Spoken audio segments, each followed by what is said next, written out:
कलाई तब काहे कैले बारू हमसे बेवफाई।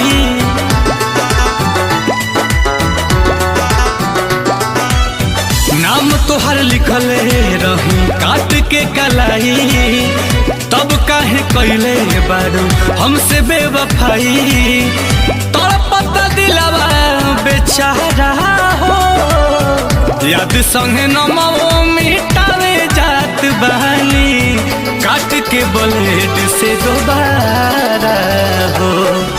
याद संगे नमो मिटावे जात बहानी काट के ब्लेड से दोबारा हो।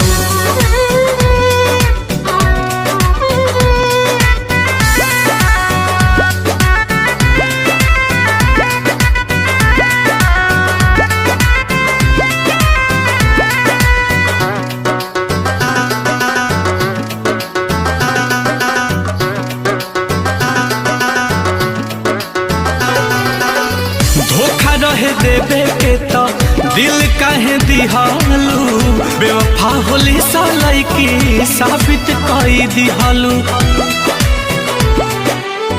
धोखा रहे देवे के तो दिल काहे दिहालू बेवफा होली सालाई की साबित कई दिहालू। प्यार के तू कैलू बटवारा हो याद संगे नमो मिटावे जात बहानी काट के ब्लेड से दोबारा हो। याद संगे नमो मिटावे जात बहानी काट के ब्लेड से दोबारा हो।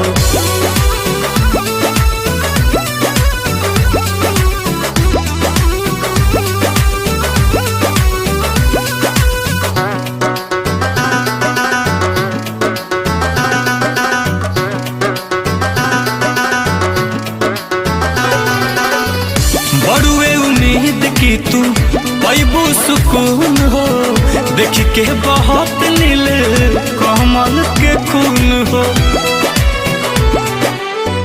बड़ुए उम्मीद तहरा मिली सुकून हो देख के बहुत नील कमल के खून हो।